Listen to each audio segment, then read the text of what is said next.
Guys, स्वागत है आपका आज के इस वीडियो लेक्चर में। आज हम रीड करने वाले हैं एक मोरल बेस्ड शॉर्ट स्टोरी और इम्प्रूव करेंगे अपने इंग्लिश रीडिंग स्किल्स और ग्रामर के कॉन्सेप्ट्स को। तो इसके साथ ही गाइस वीडियो को लाइक कर दीजिए, चैनल पर नए हैं तो सब्सक्राइब भी कर दीजिए, नोटिफिकेशन को ऑन करना ना भूलें।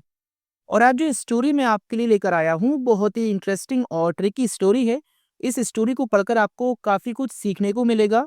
और आज की स्टोरी को मैं बिल्कुल बेसिक लेवल से हर एक शब्द का हिंदी ट्रांसलेशन करते हुए आपको इंग्लिश पढ़ना सिखाऊंगा।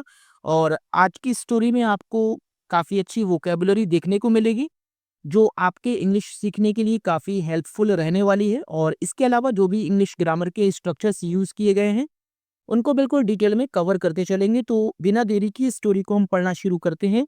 सबसे पहले हम स्टोरी का टाइटल देखते हैं, द फार्मर्स इंटेलिजेंस। फार्मर्स यानी किसान की और इंटेलिजेंस यानी बुद्धिमानी। तो इसका मतलब हुआ किसान की बुद्धिमानी। यहाँ पर फार्मर एक नाउन पार्ट्स ऑफ स्पीच है और इसके बाद एक अपोस्ट्रोफी एस लगा है जिसका मतलब होता है का की के। और इसका जो यूज किया जाता है वो पोजीशन के रूप में किया जाता है, यानी एक नाउन का अधिकार दूसरे नाउन पर होता है। तो इस तरह से जो इंटेलिजेंस है वो भी आपका एक नाउन पार्ट्स ऑफ स्पीच है, किसान की बुद्धिमानी। तो किस तरह से इसके बारे में बताया गया है ये जानने के लिए गाइस वीडियो में एंड तक बने रहिए ताकि आपको हर एक बात अच्छे से समझ में आए। तो शुरू करते हैं। A farmer had a goat a bundle of grass and a lion. A farmer यानी एक किसान के, और हैड का मतलब है पास, था या पास थे या पास थी। तो एक किसान के पास थे, क्या थे? आ गॉट एक बकरी, आ बंडल ऑफ ग्रास एक घास का गट्ठा, एंड अ लॉयन और एक शेर। तो एक किसान के पास एक बकरी, एक घास का गट्ठा और एक शेर थे, यानी तीन चीजें किसान के पास थी। यहाँ जो हेड है इसका यूज जब किसी के पास कुछ होता है तो उस सेंस में किया जाता है। तो ये एक पोजीशन कहलाता है। He had to cross a river with a small boat in which only two things could go at a time। तो इसका मतलब है he had to cross यानी उसको पार करना था। जब had के बाद टू प्लस वर्ब की फर्स्ट फॉर्म आती है तो वो काम हमें करना ही होता है, यानी मजबूरी में या कैसे भी वो काम हमें करना होता है, तो उसे पार करना था। आ रिवर एक नदी को, विद यानी साथ में, आ स्मॉल बोट एक छोटी नाव के, इन विच यानी जिसमें, ओनली टू थिंग्स सिर्फ दो चीजें, कुड गो जा सकती थी, एट अ टाइम एक बार में। उसको एक छोटी नाव के साथ एक नदी को पार करना था जिसमें केवल एक बार में दो चीजें ही जा सकती थी। अब यहाँ पर बात करते हैं विद की। विद एक प्रेपोजिशन है जिसका यूज किसी नाउन या प्रोनाउन से पहले होता है और वो उसका रिलेशन दूसरे नाउन या प्रोनाउन से दिखाता है। इन विच यानी जिसमें, जो विच है ये आपका एक रिलेटिव प्रोनाउन है जो बोट के लिए बोला गया है। तो ये विच या हु या दैट जब ये रिलेटिव प्रोनाउन के रूप में आता है तो ये जिसके बारे में बोला जाता है उसके ही बाद आता है। तो बोट के बारे में बोला गया है और उसके ही बाद इसका यूज किया गया है। ओनली जो है ये दिखाता है सिर्फ, यानी मात्रा को बता। तो ये आपका एक एडवर्ब है, टू थिंग्स दो चीजें। कुड जो है वो कैन का पास्ट फॉर्म होता है और एक मॉडल वर्ब है, और ये एबिलिटी के लिए इसका यूज किया जाता है। एट अ टाइम एक बार में, ये एक फ्रेज है और टाइम को दिखाता है। आगे देखते हैं। The farmer was in a fix. यहाँ बात हो रही है किसान की। यहाँ पर किसान से पहले दा का यूज किया जो कि एक डेफिनेट आर्टिकल है, और पहली लाइन में फार्मर से पहले आ का यूज किया है जो कि एक इंडेफिनेट आर्टिकल है।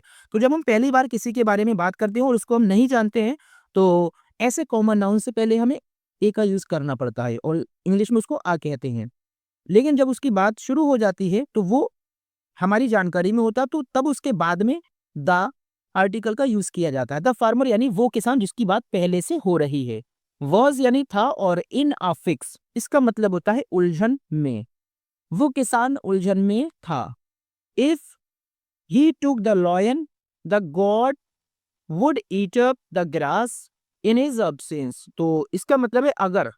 इफ जो है एक कंजक्शन है और शर्त के लिए यूज किया जाता है। अगर ही टुक वो ले जाता, ये टेक की सेकेंड फॉर्म होती है जिसका मतलब है लेना, और टुक का मतलब हुआ लिया।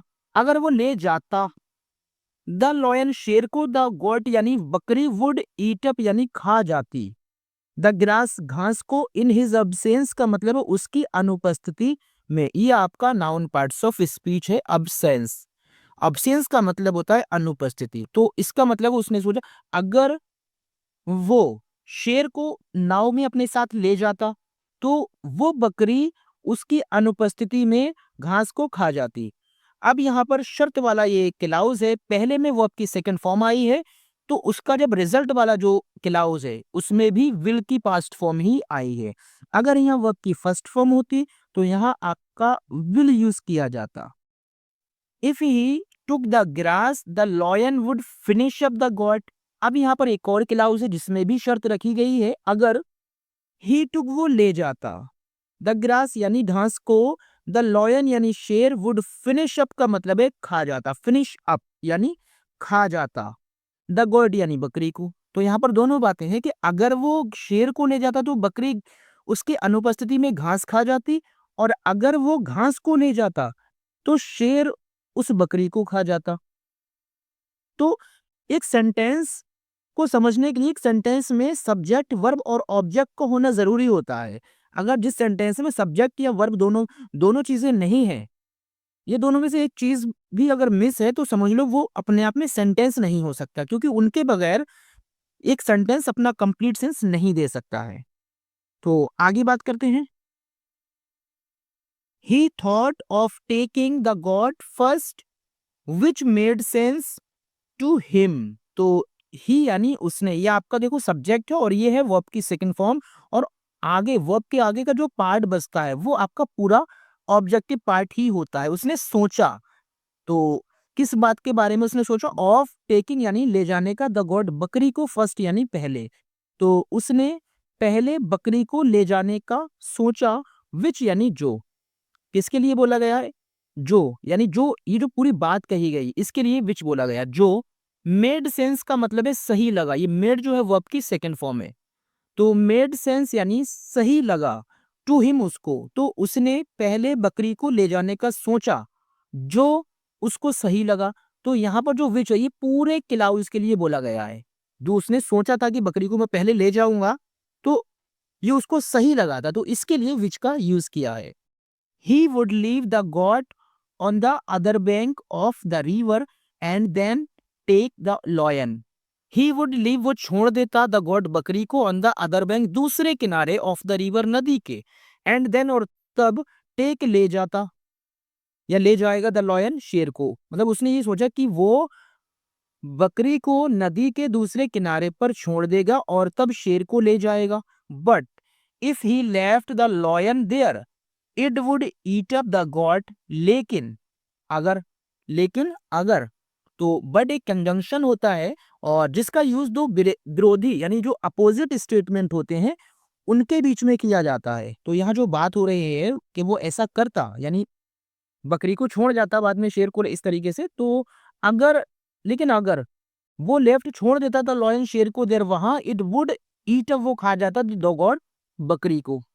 लेकिन अगर वो शेर को वहां छोड़ देता तो वो बकरी को खा जाता। What was to be done then.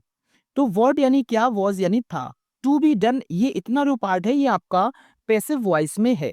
To और इन्फिनेटिव का रूप भी है। वैसे इन्फिनेटिव होता है टू प्लस वर्ब की फर्स्ट फॉर्म के साथ, लेकिन जब इन्फिनेटिव का पार्ट आपका पैसिव वॉइस में होता है तो टू के बाद बी प्लस वर्ब की थर्ड फॉर्म होती है। तो वॉट वॉज यानी क्या था, टू बी डन यानी किया जाए, देन यानी तब, तब क्या किया जाए।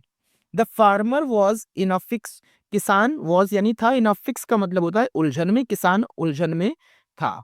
At last he thought of a plan, यानी अंत में उसने, थॉट यानी सोचा, ऑफ अ प्लान एक योजना को, अंत में उसने एक योजना को सोचा। He first decided the goat and left it on the other side of the river. तो उसने पहले, ये फर्स्ट है जो कि एडवर्ब पार्ट्स ऑफ स्पीच है, डिसाइडेड यानी फैसला किया, द गॉड बकरी को ले जाने का, एंड लेफ्ट और छोड़ देगा, छोड़ने का, इट इसको ऑन द अदर साइड दूसरे किनारे ऑफ द रिवर। तो उसने पहले ये फैसला किया कि वो बकरी को ले जाएगा और उसको नदी के दूसरे किनारे पर छोड़ देता। लेफ्ट ये लीव की सेकेंड फॉर्म है। He then took the lion on the other side in his second round. He then वो तब टुक ले जाता द लॉयन शेर को ऑन द अदर साइड दूसरी तरफ इन हिज सेकेंड राउंड दूसरे चक्कर में। ही देन लेफ्ट द लॉयन, और वो तब लेफ्ट यानी छोड़ देता था लॉयन शेर को, एंड ब्राउड और ले आता, ब्राउड का मतलब है ले आता, द गॉड बकरी को बैक वापस, सो दैट का मतलब होता है ताकि, ये भी आपका एक कंजंक्शन होता है, ताकि द लॉयन यानी शेर माइट नॉट ईट यानी ना खा सके द गॉड बकरी को। सो दैट के बाद या तो मे आता है या फिर माइट आता है। तो ये किस तरह से आता है, अगर पहले वाला क्लाउज आपका वर्क की सेकंड फॉर्म से यानी पास्ट में है तो माइट का यूज करते हैं, जिसका हिंदी सेंस होता है सके। तो उसने मतलब वो तब शेर को वहां छोड़ देगा और अपने साथ में वापस बकरी को ले आएगा, जो उसने बकरी को पहले वहां छोड़ आया था, फिर वो शेर को वहां छोड़कर बकरी को अपने साथ ले आएगा ताकि शेर बकरी को ना खा सके। Leaving the goat on that side, he took the bundle of grass to take it on the other side with the lion. Leaving यानी छोड़कर, यह है आपका प्रेजेंट पार्टिसिपल, जिसका यूज तब किया जाता है जब दो क्लाउज में काम करने वाला यानी सब्जेक्ट सेम होता है। लिविंग यानी छोड़कर द गोट बकरी को ऑन दैट साइड, उस साइड में, ही टुक वो ले जाता था बंडल ऑफ ग्रास घास का गट्ठा, टू टेक ले जाने के लिए इसको on the other side with the lion शेर के साथ में। तो वो बकरी को उस साइड में छोड़कर घास के गट्ठे को शेर वाली साइड में ले जाता। ही लेफ्ट वो छोड़ देता द ग्रास घास को, उसने मतलब छोड़ दिया था ग्रास घास को विद द लॉइन शेर के साथ में, एंड रिटर्न और वापस लौट आया टू टेक लेने के लिए द गॉट बकरी को इन द एंड, अंत में। तो उसने क्या किया, वो जो है घास ले गया शेर के साथ में और अंत में बकरी को ले गया। दस इस प्रकार से ही क्रॉस उसने पार किया द रिवर नदी को, विदाउट का मतलब है बिना एनी लॉस किसी नुकसान के, एंड वेंट बैक और वापस आया होम घर ग्लैडली यानी खुश होकर। ये आपका एडवर्ब पार्ट्स ऑफ स्पीच है। तो इस प्रकार से उसने बिना किसी नुकसान की नदी को पार किया और खुश होकर घर वापस आया। उसने क्या किया, पहले उसने बकरी को ले गया दूसरी साइड में और दूसरी साइड में बकरी को छोड़ा, उसके बाद वापस आया, शेर को ले गया दूसरी साइड में और बकरी को वापस ले आया अपने साथ में। फिर क्या किया, फिर तीसरी बार में घास को ले गया और बकरी को वहीं छोड़ गया, घास को शेर के पास छोड़कर फिर वापस आया, तब तीसरे राउंड में बकरी को ले गया चौथे राउंड में। तो कहीं जाकर उसने नदी को बिना किसी नुकसान के पार किया। अब बात करते हैं डिस्ट की। If there is a tough problem, one can find a solution with calm and patient thinking. अगर देयर इज यानी होती है, अ टफ प्रॉब्लम का मतलब है कठिन समस्या, टफ होती है कठिन, प्रॉब्लम यानी समस्या, ये आपका नाउन पार्ट्स ऑफ स्पीच है। ये टफ जो है ये एडजेक्टिव है। अगर कोई समस्या होती है, वन यानी इंसान, कैन फाइंड ढूंढ सकता है, अ सॉल्यूशन यानी समाधान, विद से काम एंड पेशेंट थिंकिंग। थिंकिंग जो है वो आपका एक नाउन का काम करता है और एक जेरेंड है, वर्बल नाउन है, यानी शांत और धैर्य भरी सोच के साथ वो एक समाधान ढूंढ सकता है। कि अगर कोई भी टफ प्रॉब्लम है तो इंसान को शांत हो जाना चाहिए, काम पोजीशन में रहना चाहिए, पेशेंट रहना चाहिए, धैर्य रख कर अगर वो सोचेगा तो उसको सॉल्यूशन डेफिनेटली मिलेगा। The problem that the farmer faced was grave, no doubt. The problem वो समस्या, दैट यानी जो, द फार्मर किसान ने फेस्ड सामना किया, वॉज थी, ग्रेव का मतलब है गंभीर यानी बहुत खतरनाक, नो डाउट इसमें कोई संदेह नहीं है। वो समस्या जो किसान ने फेस किया, जिसका किसान ने सामना किया, वो कोई शक की बात नहीं है, यानी कोई संदेह नहीं है, गंभीर थी। But when he applied his mind calmly and thought about the situation, he found the solution. लेकिन जब ही अप्लाइड उसने लगाया, हिज माइंड अपना दिमाग, कामली यानी शांति से, एंड थॉट और सोचा, अबाउट द सिचुएशन स्थिति को, ही फाउंड उसको मिला द सोल्यूशन समाधान। लेकिन जब उसने अपना शांति से अपना दिमाग लगाया और स्थिति के बारे में सोचा तो उसको एक समाधान मिला। Therefore, there is some solution to every problem, however complicated it may be. Therefore, इसलिए there is यानी होता है, ये जो there है ये is एक हेल्पिंग वर्ब है और हेल्पिंग वर्ब से पहले किसी सब्जेक्ट का होना जरूरी होता है अगर अफर्मेटिव सेंटेंस है। और सब्जेक्ट में क्या आता है, या तो नाउन आएगा या फिर प्रोनाउन आता है, बट देयर ना तो नाउन है और ना ही प्रोनाउन है। तो इस तरह से देयर कोई सब्जेक्ट नहीं है, लेकिन जब किसी भी हेल्पिंग वर्ब से पहले कोई सब्जेक्ट नहीं होता है तो वहाँ इंट्रोडक्टरी सब्जेक्ट के रूप में देयर का यूज करते हैं, जिसका कोई भी मीनिंग नहीं पढ़ते हैं। देयर इज यानी होता है सम सॉल्यूशन, कोई समाधान, टू एवरी प्रॉब्लम, हर एक समस्या का कोई समाधान होता है।